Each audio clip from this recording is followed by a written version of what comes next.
Well, let me tell you a little bit about my story. We started our company back in 1996. And back in those days, we started with a shoestring budget. Let me tell you something. I'll tell you what we had a whole lot of, though, was determination, drive, but we didn't have a lot of sales training.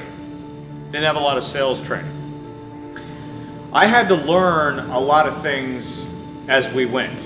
We had to learn a lot of things on the fly, as they say. And one of the things that we had to learn was addictions.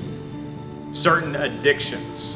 Now, I want to talk to you for a second. I want to get real serious with you for a second.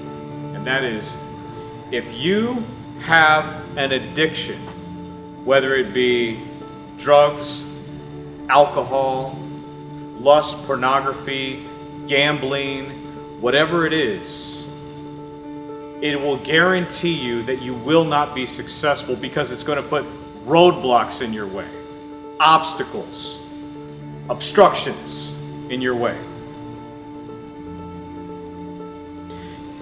You're going to have to learn to put these self-destructive habits to bed. Now, if you're an addict, here's the thing. You're never going to not be an addict anymore. I don't care what they tell you. But one thing you can do is you can break the addiction. Although you'll never ever stop the addiction, you can break the addiction. And one of the things that I believe that Christianity has an advantage over every single religion in existence, it's this. Thomas Chalmers, the famous Scottish theologian, he helped flush this out. For 2,000 years, Christians understood this concept.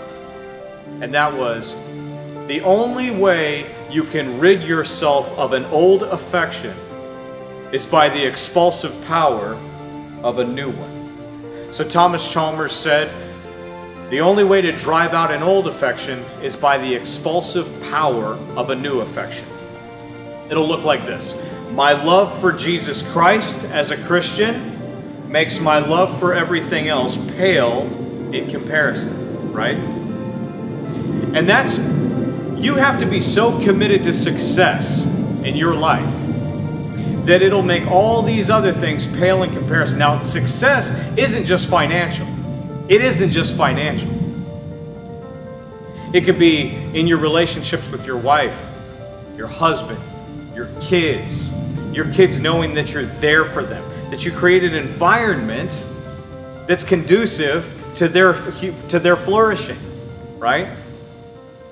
But you got to be disciplined.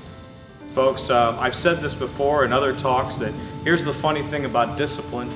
You have to be disciplined to discipline itself, or it'll never work. It can't work. You can't just be disciplined. You have to be disciplined to discipline, or it'll never work. How many of you, by a show of hands, believe that knowledge is power? Knowledge is not power. Only applied knowledge is power. You see the difference, right? You have to be able to apply it, because knowledge without application doesn't do anything to change anybody. It doesn't change anything. It doesn't make you more successful. You may have better thoughts, but it doesn't do anything to change action in the world around you.